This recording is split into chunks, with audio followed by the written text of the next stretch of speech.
Hello student, TGT art class में आप सबका स्वागत है। कैसे हैं आप सब लोग? उम्मीद करते हैं कि अच्छे होंगे।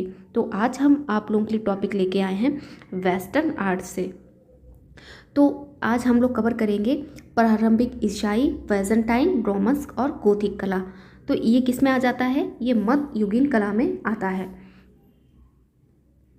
तो चलिए शुरू करते हैं आज की क्लास। तो एक बार इससे पहले बता देते हैं कि प्रारंभिक ईसाई कला से पहले जो कला थी वो प्राचीन यूनानी रोमन कला के बारे में थोड़ा सा जान लेते हैं।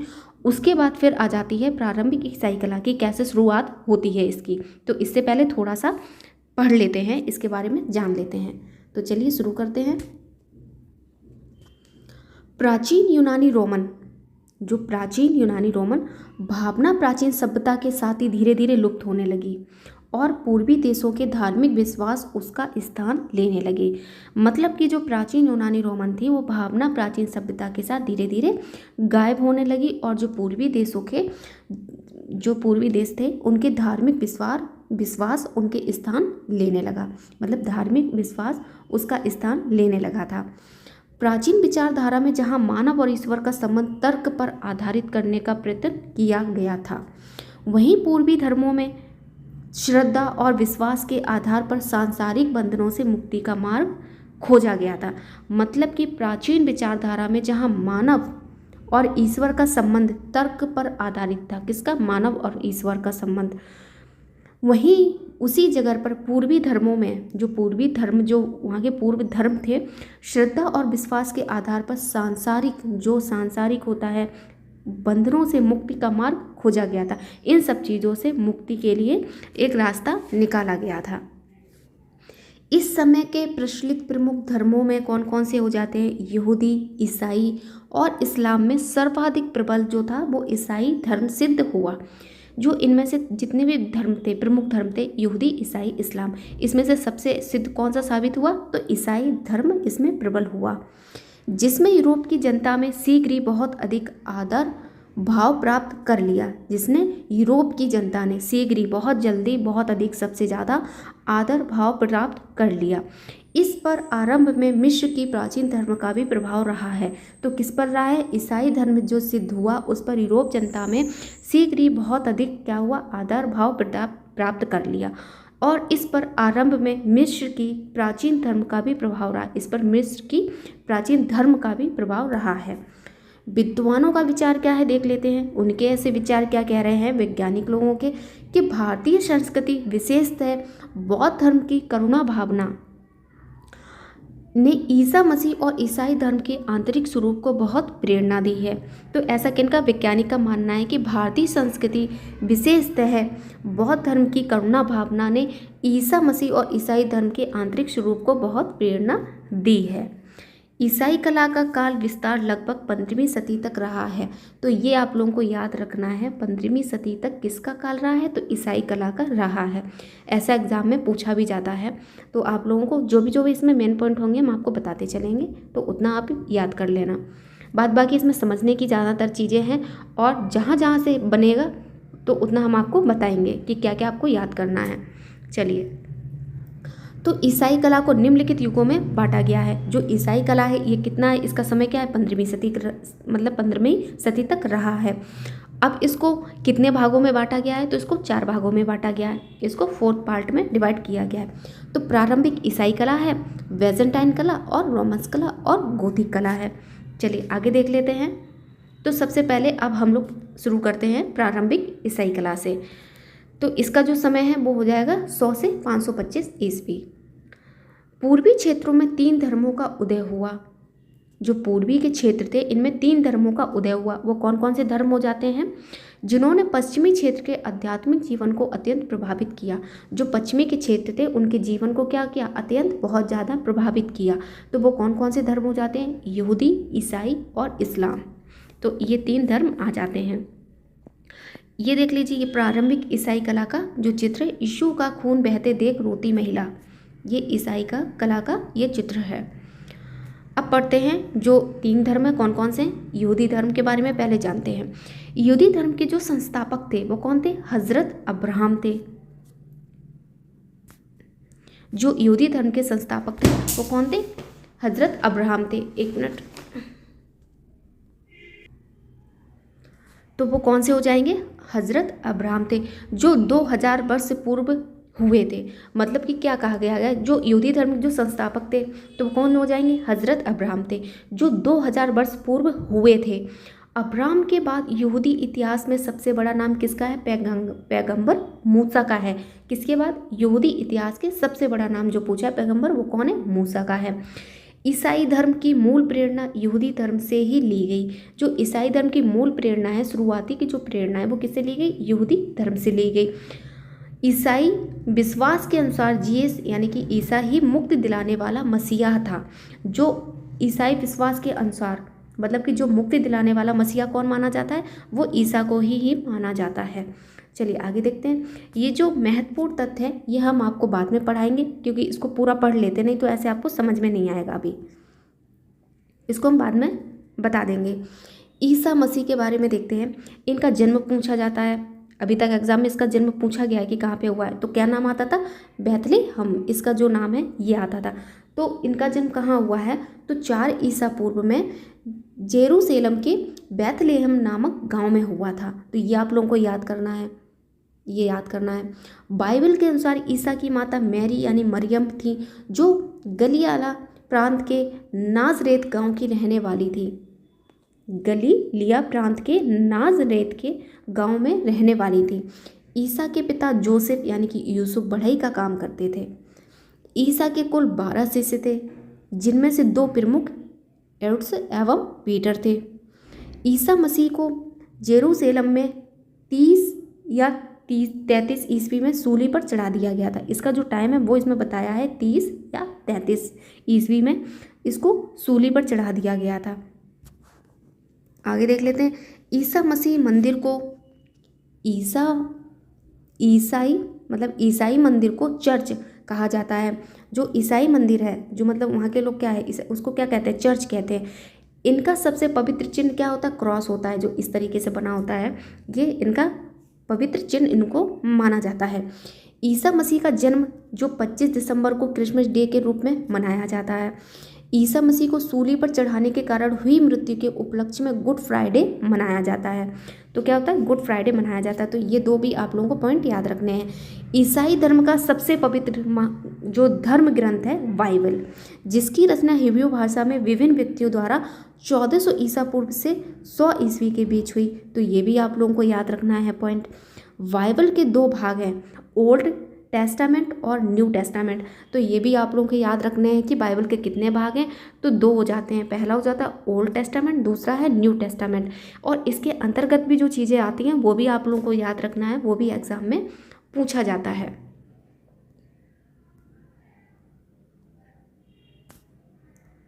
जैसे कि ओल्ड टेस्टामेंट में यहूदी का इतिहास तथा उनके विचार हैं, जबकि न्यू टेस्टामेंट में क्या है? ईसा मसीह के उपदेश एवं जीवन का विवरण है। तो पहले क्या है? ओल्ड टेस्टामेंट में यहूदी का इतिहास तथा उनके विचार हैं, और जो न्यू टेस्टामेंट है उसमें ईसा मसीह के क्या है? उपदेश हैं एवं जीवन का विवरण है। उनके कहे हुए जो उपदेश होते हैं, विचार होते हैं, उनके जीवन के बारे में बताया गया है। बाइबल कुल मिलाकर 72 ग्रंथों का संकलन है, जिसमें 45 ओल्ड टेस्टामेंट तथा 27 न्यू टेस्टामेंट में संकलित है। तो ये भी दोनों पॉइंट आपको याद करने हैं, ये और ये। आगे देख लेते हैं। ईसाई धर्म के सर्वप्रथम चित्र रोम इटली के भूमिगत समाधि गुफाओं की भित्ति पर मिलते हैं। जो ईसा मसीह के जो प्रथम चित्र होते हैं, सर्वप्रथम चित्र, तो ये एग्जाम में पूछा जाता कहाँ मिलते हैं? तो भूमिगत समाधि गुफाओं में मिलते हैं। फ्रेस्को बुनो पद्धति से आकृतियों में बनाया गया है। ये भी पूछा जाता है कैसी पद्धति होती है? फ्रेस्को बुनो या फिर फ्रेस्को सूखो। तो फ्रेस्को बुनो पद्धति में बनाया गया है, ये भी आप लोगों को पॉइंट याद रखना है। प्रारंभिक ईसाई कला ईस्वी की प्रथम 6 शताब्दियों 100-525 ईस्वी की कला है। तो कितनी है? 100-525 की इसकी कला है, इसका जो समय है। इसमें ईसाई विषयों के चित्र नहीं है। तो क्या नहीं है? ईसाई विषयों पर इसमें चित्र नहीं है। यदा कदा परलौकिक जीवन को ही कल्पना कर ली गई थी, मतलब एक कल्पना कर ली थी, पर इसमें कोई भी चित्र नहीं है। इस कला में प्राय प्रतीकात्मक चित्र ही अधिक बने हैं। मतलब कि जो प्रतीकात्मक है, जो सोचे हुए हैं वैसे इसमें चित्र बने हुए हैं। तो ये देख लेते हैं, जैसे कि मछली है, इसका क्या रूप दिया गया है, ईसा के प्रारंभिक प्रतीकों में से एक है। रोटियों से भरी टोकरी, इसका क्या प्रतीक है, ईसा के शरीर का प्रतीक हो जाएगा। अंगूर की बेल, इसका क्या हो जाएगा, ईसा के रक्त का प्रतीक हो जाएगा, इत्यादि। तो ये सब क्या है, इनके प्रतीकात्मक है। इस शैली के सर्वाधिक प्राचीन समाधि भित्ति चित्र दोमियातिल्ला रोम से प्राप्त होते हैं। तो कहाँ से प्राप्त होते हैं, भित्ति चित्र रोम से प्राप्त होते हैं। रोम में प्राइसिल्ला के समाधि गृह से वर्जित मैरी व शिशु ईसा का सर्व प्राचीन चित्र उपलब्ध है। तो कहाँ पर ये है, रोम में है। किस में है, प्राइसिल्ला के समाधि गृह से वर्जिन मैरी व शिशु ईसा का सर्व प्राचीन चित्र जो है वो उपलब्ध है। रोम में निर्मित सांता मारिया मार्ग्योर के मणिकुट्टम विधि से चित्र बने हैं। तो किसमें बने हैं, रोम में निर्मित है, सांता मारिया मार्ग्योर के मणिकुट्टम विधि से चित्र बने हैं। यह रोम में प्रथम चर्च है जो वर्जिन मैरी को समर्पित है। तो ये दोनों ही पॉइंट आपको याद रखने हैं कि यह रोम में प्रथम चर्च है जो किसको समर्पित है, वर्जिन मैरी को समर्पित है। अब आ जाता है वेजेंटाइन कला के बारे में। वेजेंटाइन कला के बारे में इसका जो टाइम है वो हो जाएगा 330 से 1453। वेजेंटाइन प्राचीन यूनानी साम्राज्य के पूर्व राजधानी थी। किसकी थी, प्राचीन यूनानी साम्राज्य के पूर्व की ये राजधानी थी, जिसे सम्राट कांस्टेंटाइन 330 ईस्वी में कांस्टेंटिनोपल नाम देकर पूर्वी रोमन साम्राज्य की राजधानी बनाया। तो क्या बनाया, कांस्टेंटाइन 330 ईस्वी में कांस्टेंटिनोपल नाम देकर पूर्वी रोमन साम्राज्य की राजधानी इसको बनाया। वर्तमान में यह तुर्की देश का इस्तांबुल नगर के छोटे छोटे आलों में मिलते हैं। कहाँ मिलते हैं, पोम्पेई नगर के छोटे छोटे आलों में मिलते हैं, जिसमें रंगीन संगमरमर के टुकड़ों का प्रयोग किया गया था। किंतु वेजेंटाइन कलाकारों ने अपनी रुचि के अनुसार बाद में रंगीन संगमरमर के टुकड़ों के साथ साथ रंगीन शीशों के टुकड़ों का भी प्रयोग किया। तो उन्होंने अपनी रुचि के अनुसार, अपनी पसंद के अनुसार उन्होंने रंगीन संगमरमर के टुकड़ों के साथ रंगीन शीशों के टुकड़ों का भी प्रयोग करना शुरू कर दिया था। कांच तल पर मोम की पतली सतह में इन रंगीन पत्थरों तथा शीशों के टुकड़ों को छोटे छोटे टुकड़े जमाकर चित्र बनाए गए थे। तो कैसे बनाए गए थे, मोम की पतली सतह इन रंगीन पत्थरों तथा शीशे के छोटे छोटे टुकड़े जमाकर चित्र बनाए गए। बैजेंटाइन कला मूलतः धार्मिक तत्वों को लेकर ही आगे बढ़ी। जो बैजेंटाइन कला थी वो कैसे आगे बढ़ी थी, तो धार्मिक तत्वों को लेकर ही आगे बढ़ी थी। यह कला जितनी पूर्वी देशों व सभ्यताओं के निकट रही उतना रोमन या यूनानी कलाओं के नहीं। मतलब कि जो पूर्वी देशों सभ्यताओं के निकट ये कला जितनी रही मतलब उससे ज़्यादा ये रोमन या यूनानी कलाओं के पास नहीं रही। इस कारण इस शैली को ईसाई धर्म से संबंधित पूर्वी शैली कहा जाता है। इसीलिए इसको ईसाई धर्म से संबंधित क्या, पूर्वी शैली कहा जाता है।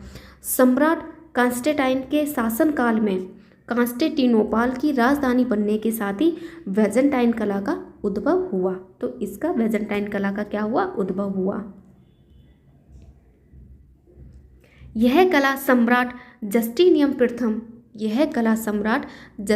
प्रथम यानी कि इसके शासनकाल, जो इसका समय है 527 से 565 ईस्वी में अपने चरमोत्कर्ष पर पहुंची, जिसका प्रमुख केंद्र क्या था, कांस्टेंटिनोपल इसका प्रमुख केंद्र था।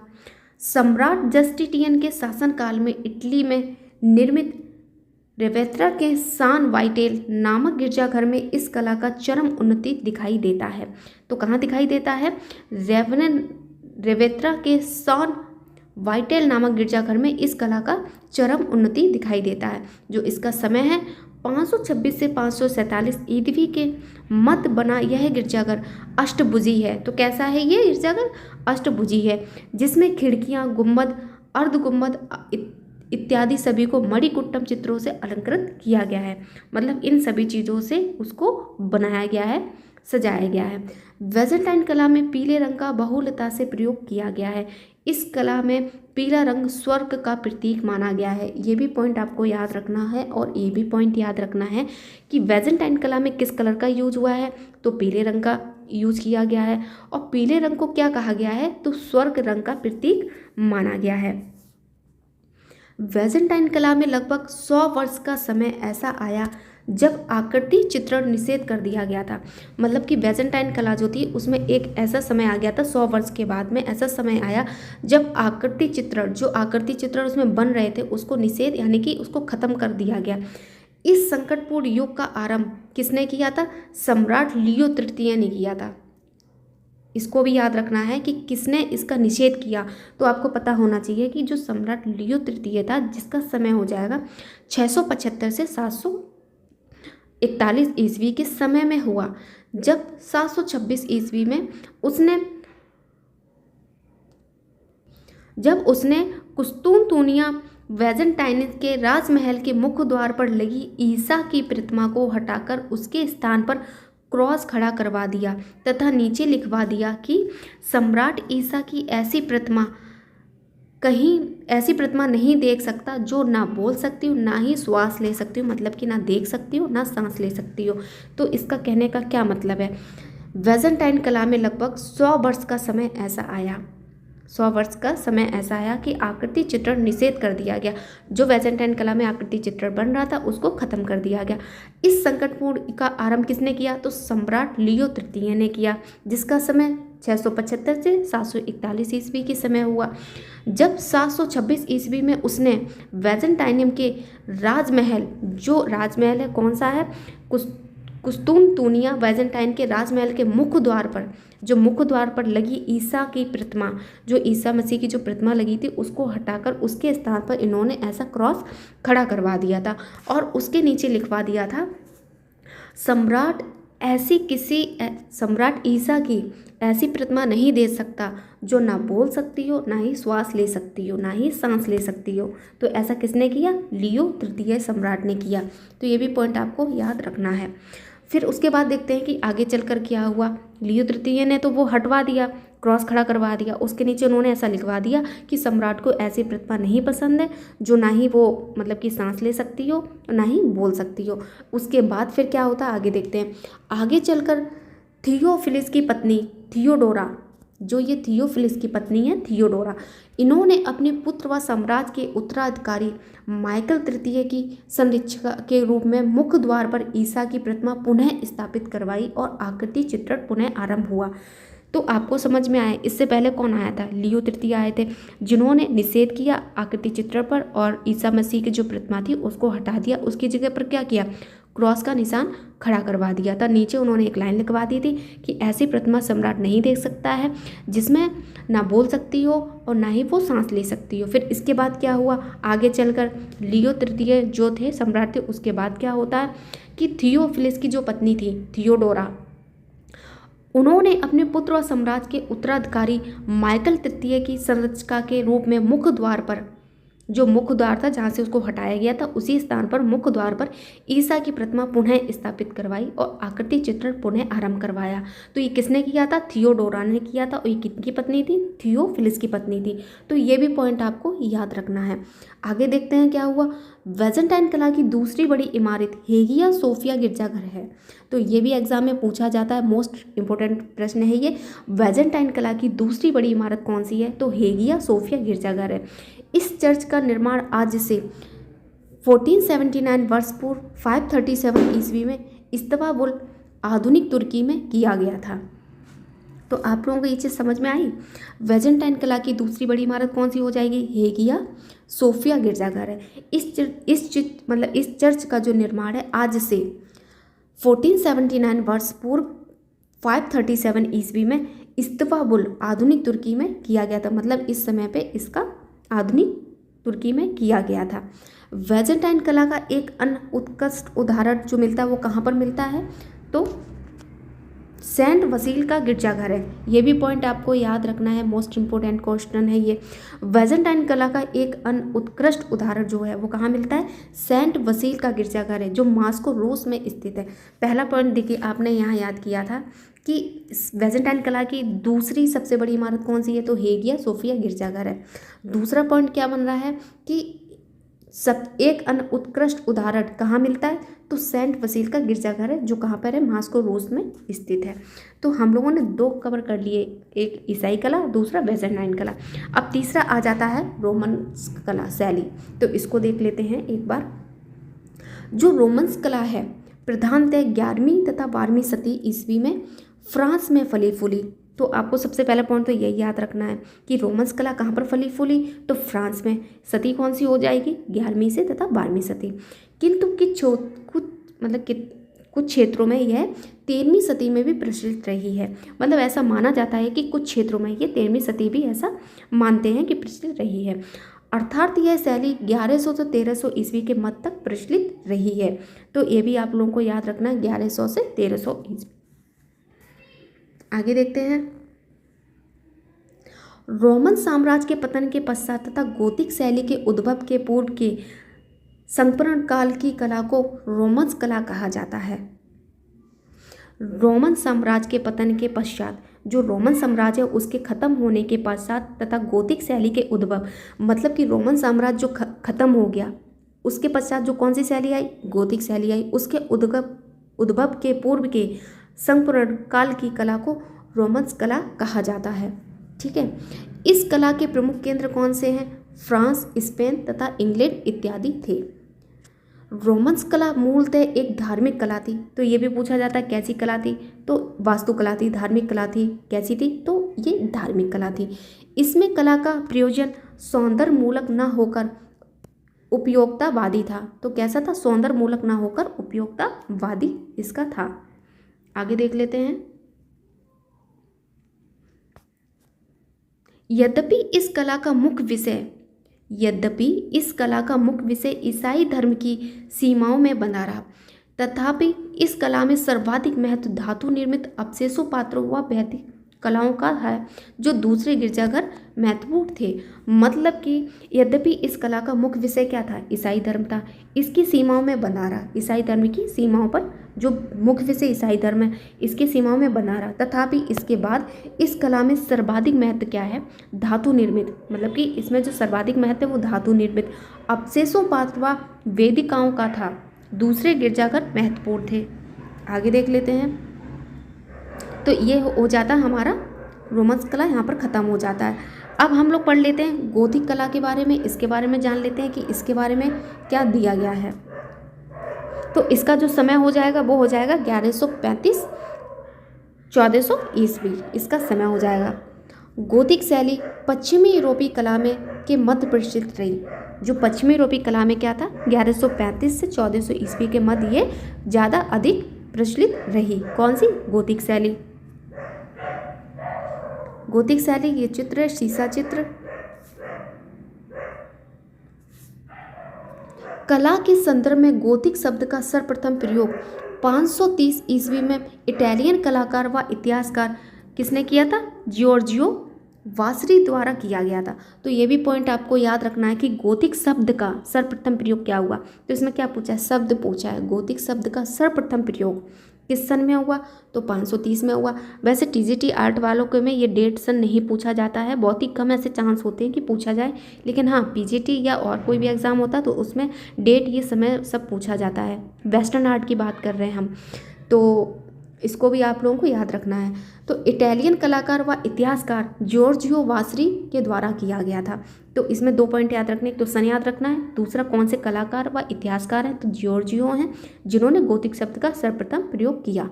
गोथिक शैली का जो आरंभ है वो 12वीं सदी में फ्रांस में हुआ। 12वीं सदी में कहाँ हुआ? फ्रांस में हुआ। आइल द फ्रांस क्षेत्र जो पेरिस के आसपास फ्रांस के अंतर्गत क्षेत्र था, एक विशेष व सर्वथा भिन्न गिरजाघर वास्तुकला शैली का उद्भव हुआ जिसे आज गोथिक शैली कहा जाता है। किसको कहा जाता है? जो आइकल द फ्रांस क्षेत्र था जो पेरिस के आसपास फ्रांस के अंतर्गत क्षेत्र था, किसके अंतर्गत? फ्रांस के अंतर्गत क्षेत्र था। एक विशेष व सर्वथा भिन्न गिरजाघर वास्तुकला शैली का उद्भव हुआ। इसका उद्भव हुआ, जिसको क्या नाम दिया गया? गोथिक शैली उसको कहा गया। वास्तुतः गोथिक शैली पूर्वीवर्ती रोमन्स कला का ही विकसित रूप है। तो किसका रूप है? रोमन्स कला का ही विकसित रूप है, जो मूलतः वास्तुकला शैली है, जो मतलब पूरी तरीके से कैसी है? वास्तुकला शैली है। ये भी पॉइंट पूछा जाता है कि गोथिक शैली कैसी है, तो एक वास्तुकला शैली है।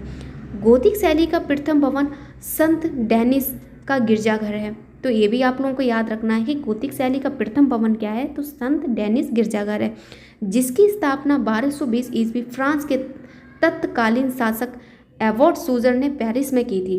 तो किसने की थी? एडवर्ड सूजर ने की। कहाँ की थी? पेरिस में की थी। स्थापना कब? 1220 ईस्वी, 1220 ईस्वी में। गोथिक भवनों की ऊंची ऊंची दीवारों को बाहर से सहारा देने के लिए रक्षा पक्ष बनाए गए, जिन्हें फ्लाइंग ब्रेड्स कहा जाता है। मतलब कि जो गोथिक भवनों की ऊंची ऊंची दीवारें बनी है ना, उसके बाहर सहारा देने के लिए, मतलब उसको टिकाऊ टेकने के लिए, जो एक तरीके से बोलते हैं, रक्षा पक्ष बनाए गए, जिसे फ्लाइंग ब्रेड्स कहा जाता है। तो अगर ये चीज़ नहीं आपको समझ में आ रही है, तो मैंने गोथिक के ऊपर एक 1 मिनट शॉर्ट डाला है, उसमें मैंने बताया कि फ्लाइंग ब्रेड्स क्या होता है, तो आप लोग उसको देख सकते हैं। फ्लाइंग ब्रेड्स का सर्वप्रथम प्रयोग, फ्लाइंग ब्रेड्स का सर्वप्रथम प्रयोग चार्टेस गिरजाघर में हुआ। तो कहाँ हुआ था? चार्टेस गिरजाघर में हुआ, जिसका निर्माण 1194 से 1220 ईस्वी, यानी कि 1194 से 1220 ईस्वी के मध्य फ्रांस में हुआ था। गोथिक भवनों में विशुद्ध ज्यामितीय आकार की प्रचुरता है। स्तंभ शीर्षों तथा मेहराबों इत्यादि के रूप में प्राय रेखाओं व चापों की ही अनुभूति होती है। तो किसकी अनुभूति होती है? रेखाओं व चापों को ही अनुभूति होती है। यहाँ कैसे बनते हैं? नुकीले मेहराब। गोथिक शैली में नुकीले मेहराबों को इस शैली में इतना प्रयोग हुआ है कि नुकीले मेहराबों वाले समस्त भवन ही गोथिक कहे जाने लगे। तो नुकीले मेहराब यहाँ पर बनाए हुए हैं। नुकीले मतलब इस तरीके से बने हुए हैं, मेहराब जो होते हैं इस तरीके से नुकीले बने हुए हैं। गोथिक भवनों की मुख्य विशेषता रंजित कांच की खिड़कियां तथा दरवाजे हैं। तो क्या विशेषता हो जाएंगी? जैसे कि ये खिड़की, ये गोथिक शैली की विशेषता इस तरीके से है, ये बना हुआ है। लंबे ऊंचे व प्रकाशवान दरवाजों व खिड़कियों के प्रयोग के कारण शीशे को अधिक महत्व मिला। इसके कारण ही इस शैली को अधिक महत्व मिला। आगे देख लेते हैं। रंजित कांच की खिड़कियां का विकास हुआ। गोथिक स्टेन ग्लास चित्रकला को जर्मन दार्शनिक गेटे ने शांत संगीत फ्रोजेन म्यूजिक की उपमा दी, मतलब उपाधि दी थी इसको।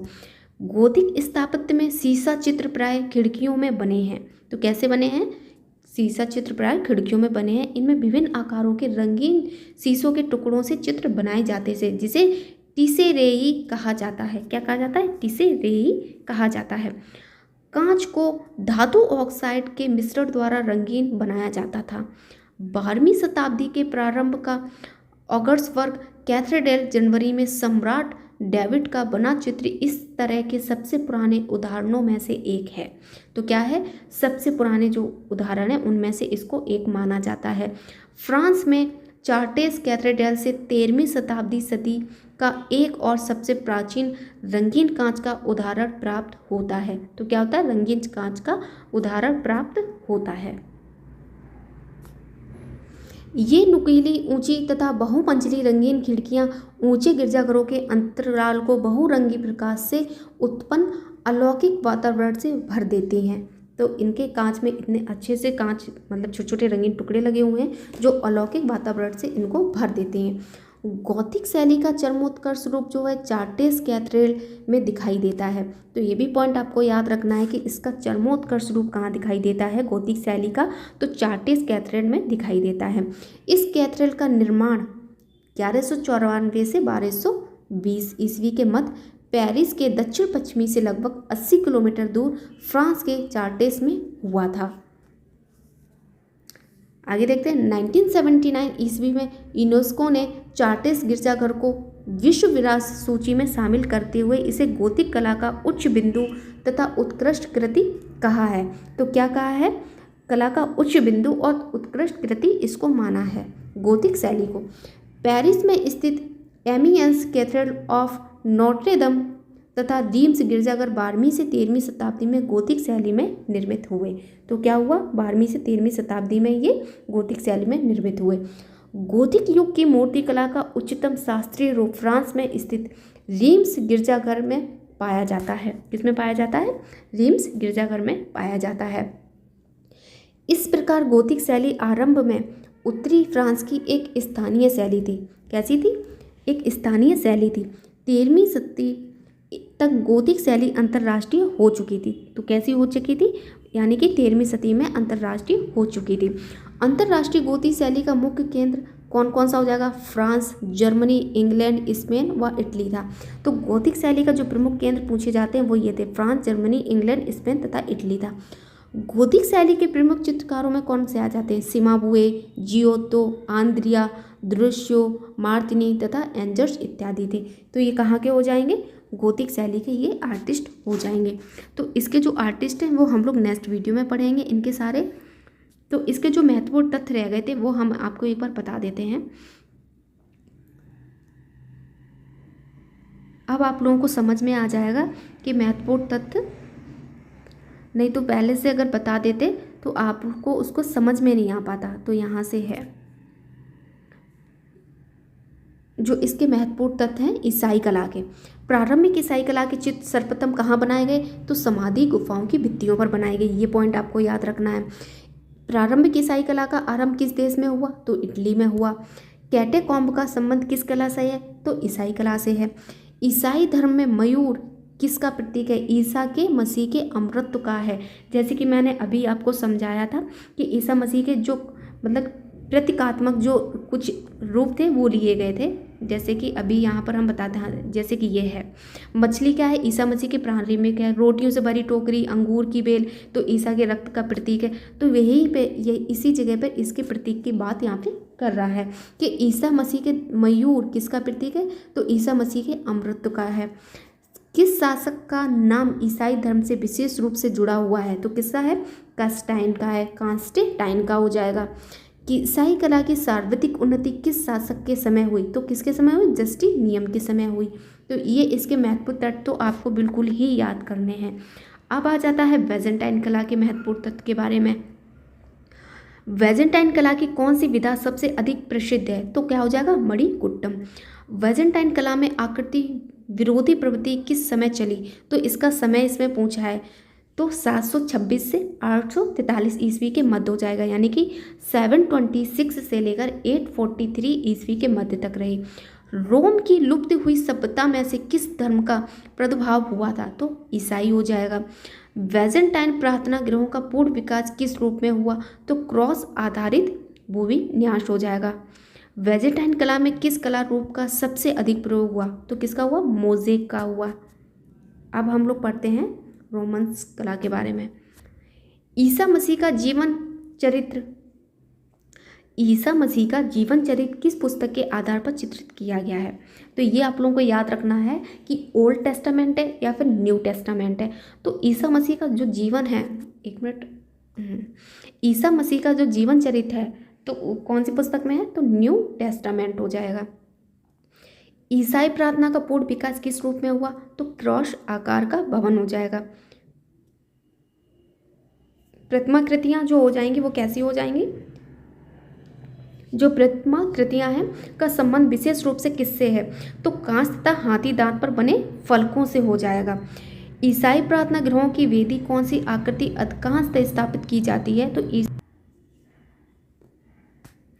बैजेंटाइन कला में मणिकुट्टमकार की चरम उन्नति किस चर्च में हुई? तो कौन सा चर्च हो जाएगा? सॉन वाइटेल चर्च, रेवेत्रा, इटली हो जाएगा। द्विफलक चित्र क्या है? तो क्या हो जाएगा? ये पैनल चित्र है। चर्च की वेदी पर स्थापित किए जाने वाले चित्र को क्या कहते हैं? तो क्या कहते हैं? ऑल्टर पीस कहते हैं। बैजेंटाइन मूर्ति शिल्प पर किस शैली का विशेष प्रभाव है? तो किसका है? हेलेनिस्टिक का हो जाएगा। आगे देखते हैं। बैजेंटाइन अलंकरणों में से सबसे अधिक अमूर्त सजावट किसने की गई थी? किससे की गई थी? तो कूफी लिपि से की गई थी। इटैलो क्रीटन शैली कहाँ उत्पन्न हुई? तो क्रीट। कारोलिजियन पुनरुत्थान 8वीं से 9वीं शताब्दी के मध्य किस कला रूप से विशेषताएं संबंधित है? तो पुस्तक चित्रण। बैजेंटाइन युग में आकृति विरोधी शासक कौन से थे? तो कौन से थे? लियो तृतीय तथा याजुद द्वितीय। तो जैसे मैंने बताया था कि इन्होंने इसका निषेध किया था बैजेंटाइन कला में। सम्राट जस्टिटियन द्वारा किस चर्च में मणिकुट्टम का कार्य कराया गया था? तो सॉन वाइटेल चर्च में। इसका समय हो जाएगा 546 से 548 ईस्वी के मध्य इसका समय हो जाएगा। अब हम लोग पढ़ते हैं गोथिक शैली के महत्वपूर्ण तथ्य, इनके बारे में जानते हैं। गोथिक शैली की किस कला रूप से मुख्यतः संबंधित है? तो वास्तुकला से संबंधित है। गोथिक वास्तु में किस प्रकार की छतों का निर्माण हुआ है? तो परस्पर संबंधित चाप का हुआ है। गोथिक दरवाजों तथा खिड़कियों का शीर्ष भाग किस प्रकार का है? तो नुकीला मेहराब के रूप में जाना जाता है। गोथिक दरवाजे तथा खिड़कियां किस प्रकार के हैं? तो लंबे हो जाएंगे। गोथिक भवनों की मुख्य विशेषता क्या है? तो रंजित कांच की खिड़कियां तथा दरवाजे, नुकीले मेहराब, ऊर्ध्व लयात्मक निर्माण इत्यादि। तो फ्लाइंग ब्रेड्स क्या है? फ्लाइंग ब्रेड्स क्या है? गोथिक भवनों की ऊंची ऊंची दीवारों को बाहर से सहारा देने के लिए बनाए गए रक्षा पक्ष फ्लाइंग वर्टिस कहे जाते हैं। तो फ्लाइंग वर्टिस ये हो गया। उच्च गोथिक शैली की क्या विशेषता है? तो ऊर्ध्व लयात्मक, जिसे प्राय प्रलम अध्याय भी कहते हैं। गोथिक भवनों में लंबे आकार की मूर्तियों का उपयोग किस स्थान पर हुआ है? तो स्तंभों पर हुआ है। गोथिक मूर्ति शिल्प की मुख्य विशेषता क्या है? तो अलंकारिता का परित्याग है, तकनीकी कुशलता, सादृश्य तथा मानववादी भावना। रंजित कांच का कार्य किस चर्च में विशेष रूप से सुंदर माना जाता है? तो क्या हो जाएगा? चार्ट्रेस हो जाएगा। इनमें से कौन सा गोथिक चित्रकार चित्रकला के अतिरिक्त वास्तु, मूर्ति तथा काव्य कलाओं में भी निपुण था? तो कौन हो जाएगा? आंद्रिया आर्गेना। कौन सा गोथिक चित्रकार वास्तुशिल्पी भी था? तो जियोत्तो है। गोथिक चित्र शैली की मुख्य विशेषता क्या है? तो रंजित कांच की खिड़कियां हैं। रंगीन अलवास्टर शिल्प किस देश की गोथिक कला की विशेषता है? तो इंग्लिश गोथिक कला हो जाएगा। दुसेच्चो और जियोत्तो किस कला के पिता कहे जाते हैं? तो दुसेच्चो और सिएना की चित्रकला के तथा जियोत्तो पुनर्जागरण कला के ये कलाकार कहे जाते हैं, जिसके बारे में हम आगे चलकर इनके बारे में पढ़ाएंगे तो आप लोगों को इसके बारे में समझ में आ जाएगा तो कि सिमाबी और जियोत्तो कौन है। तो आज इतना ही रखते हैं, फिर बहुत ज़्यादा हो जाएगा। तो आज हम लोगों ने 4 पॉइंट कवर करे हैं। क्लास अच्छी लगी है तो एक बार लाइक शेयर कमेंट जरूर कर दीजिए। तो आज हम लोगों ने 4 पॉइंट कौन कौन से पढ़े हैं? तो प्रारंभिक ईसाई कला, बैजेंटाइन कला, रोमस कला और गोथिक कला। तो 4 पॉइंट आज हम लोगों ने कवर किए हैं। उम्मीद करते हैं कि आपको क्लास समझ में आई होगी। तो क्लास अच्छी लगी हो तो एक बार लाइक शेयर कमेंट जरूर कर दीजिए और चैनल को सब्सक्राइब कर लीजिए, जिससे कि आपको इसी तरीके से लगातार कंटिन्यू वीडियो मिलते रहेंगे। और जो मेरी 250 प्रश्न की जो सीरीज चल रही थी वो अभी हम इसलिए नहीं चला रहे हैं क्योंकि उस प्रैक्टिस सेट में मैंने देखा है कि हर मतलब की प्रैक्टिस सेट जैसे 125 क्वेश्चन का प्रैक्टिस सेट है तो उसमें 2-3 प्रश्न ना उसमें गलत आंसर दिए हुए हैं। तो इस तरीके से आप लोगों का गलत प्रश्न हो जाते हैं। तो हम उसको जब एक बार पहले से देख लेंगे, उसके सही आंसर क्या हैं उसके बारे में पता कर लेंगे, तब वो हम आप लोगों को पढ़ाएंगे। ऐसे क्या फ़ायदा है कि हम आपको गलत बता दें तो आप लोगों को गलत याद हो जाएगा। तो ऐसा हम बिल्कुल नहीं चाहते हैं कि आपका एक भी क्वेश्चन एग्जाम में गलत हो। एक एक प्रश्न बहुत ज़्यादा मायने लगता है, तो इसलिए मैंने उस प्रैक्टिस सेट को अभी रोक दिया है।